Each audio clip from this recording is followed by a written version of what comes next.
Welcome to The Learner. Today we're taking a deep dive into a company that I know a lot of you are really interested in.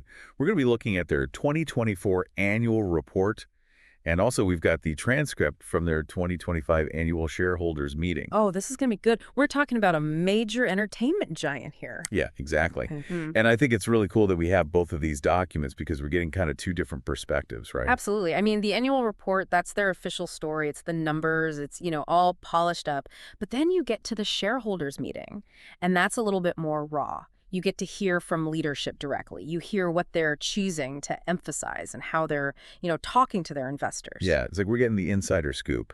So for the learner out there, we're going to break all of this down for you so you don't have to wade through hundreds of pages of, dense financial jargon. We're going to give you the need-to-know info, the highlights, make it clear, and, keep it interesting. All right, so let's jump right in. Let's start with the annual report. First things first, what's the overall financial picture looking like for this company? Well, the first thing that jumps out at me is that their revenues are up. So they hit $91.361 billion in 2024. Okay, so that's a pretty significant number. It is, and it's a 3% increase from the previous year. Okay, so that's good. Growth is good. But revenue is just one piece of the puzzle, right? Yeah. What about their actual profit? Right. Got to look at the bottom line. And this is where things get really interesting because their net income more than doubled in 2024. Wow. Okay, so how much are we talking here? So in 2023, it was $2.354 billion. And then in 2024, it jumped to $4.972 billion. Whoa, okay, so that's a pretty dramatic increase. Yeah, it is. And it's a really positive sign. It suggests that some of their strategies, maybe some cost-cutting measures or maybe some of their new content releases are really starting to pay off. And you can also see this in their diluted earnings per share, which went from $1.29 to $2.72. So that's another huge jump. Okay, so that's really good news for the company and probably for their shareholders. But I did notice when I was looking through the report that they also had some pretty significant restructuring and impairment charges. What exactly does that mean? Right. So these charges are basically like acknowledging some past mistakes or maybe some changes in strategy. Yeah. So they had $3.595 billion in these charges in 2024. Okay, so what are some specific examples of what those charges relate to? Well, one example is that they had to take a $0.6 billion non-cash goodwill impairment charge related to their entertainment linear networks. So, for the learner who may not be familiar with all of these financial terms, what exactly is goodwill? Yeah, so goodwill is basically the intangible value of a business. So it's things like, their brand reputation, customer loyalty, things like that. And when the estimated value of that goodwill drops, they have to write down that value, and that impacts their financials.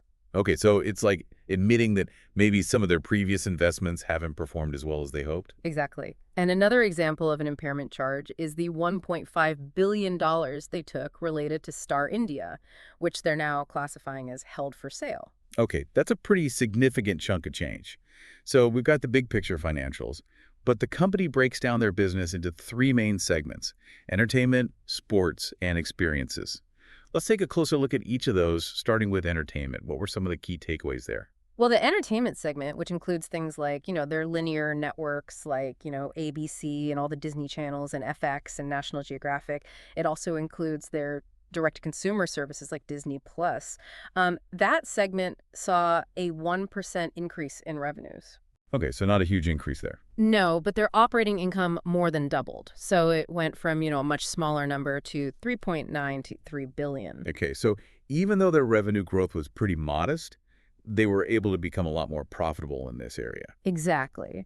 And it seems like their direct consumer strategy, particularly with Disney Plus sales, is really starting to have a positive impact on their profitability. Okay, so that makes sense. Now let's move on to sports. They're, of course, a big player in the sports world with ESPN. Right. And the sports segment had a 3% increase in revenues, reaching $17.619 billion. Okay, so pretty similar to entertainment in terms of revenue growth. Yeah, but their operating income actually dipped a little bit by 2%. Huh. So their profits actually went down even though they were making more money. Right. So that could be due to a few different things. Maybe they had to invest more in sports rights to keep showing those games, or maybe there are other factors that are putting pressure on their profitability in that segment. Okay, so it's important to remember that revenue isn't the only thing that matters. You got to look at the profit margins too. Now, let's talk about experiences.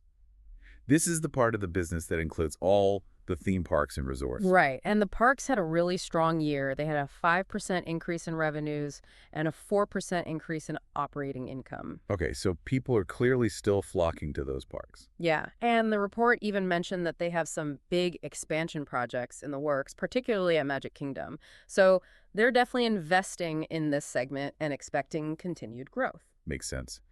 Now, let's go back to the entertainment segment for a minute and talk a little bit more about their direct-to-consumer numbers. Everyone wants to know how Disney Plus is doing. Right. So domestically, Disney Plus had a 20% increase in paid subscribers. Wow. Okay, so that's a really good sign. Yeah, but internationally, their growth was a lot slower, only 1%. Oh, that's interesting. So strong growth in the U.S., but not so much in the rest of the world. Right. But one thing that is consistent across both markets is that they're making more money per subscriber. Okay, so how did they manage to do that? Well, they raised their prices. So in the US, the average monthly revenue per subscriber went from $6.97 to $7.89. And internationally, it went from $5.93 to $6.60. Okay, so it seems like their bet on raising prices is paying off, at least for now.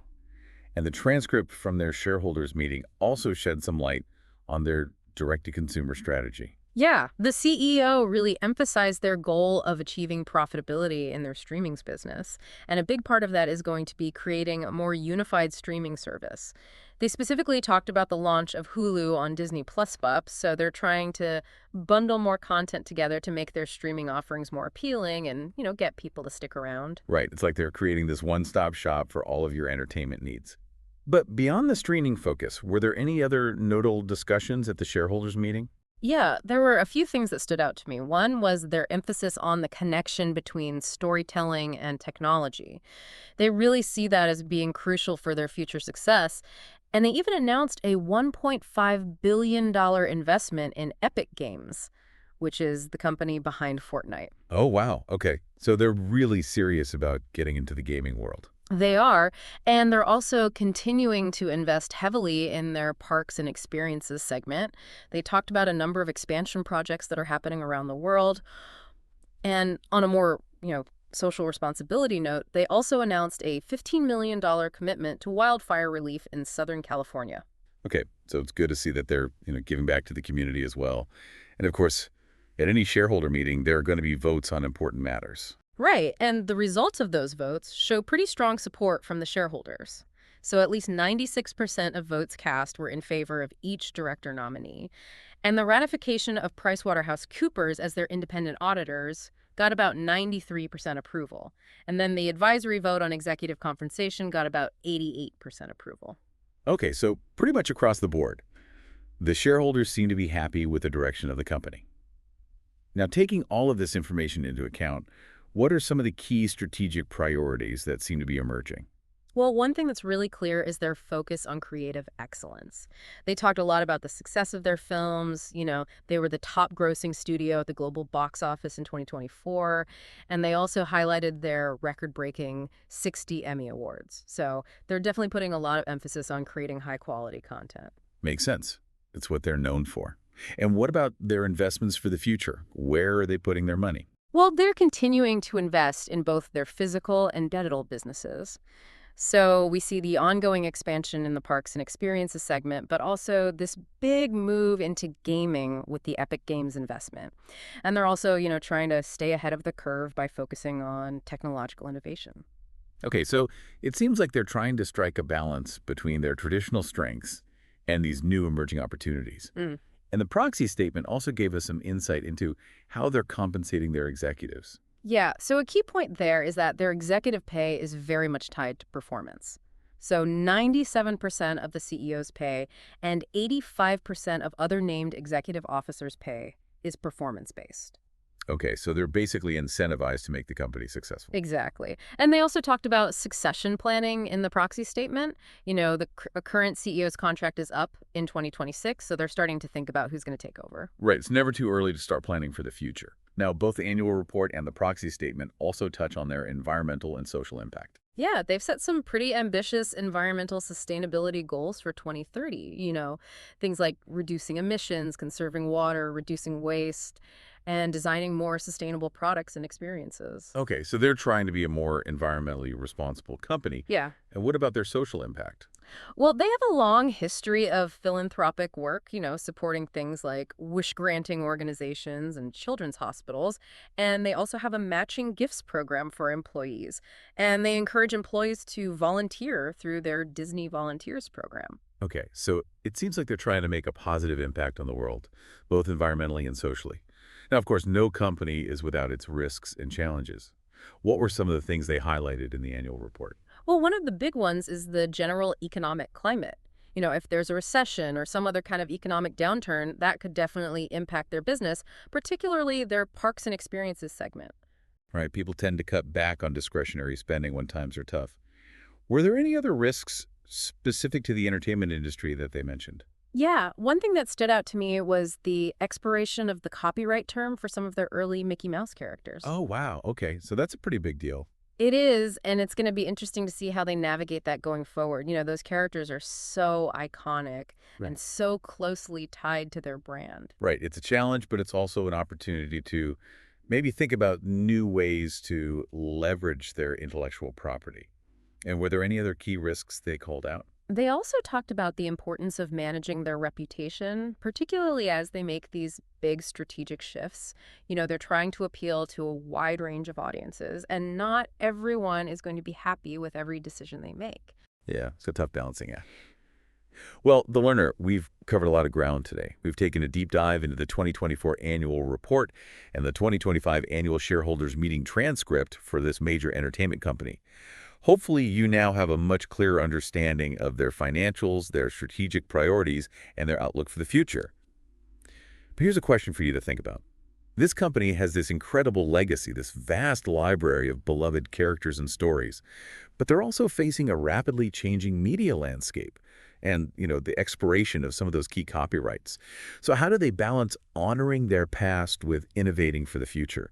How do they continue to captivate audiences, both young and old, in this increasingly digital and fragmented world? It's a challenge, but it's also a really exciting opportunity. Thanks for joining us on this deep dive. And keep those brains churning, learners. We'll see you next time.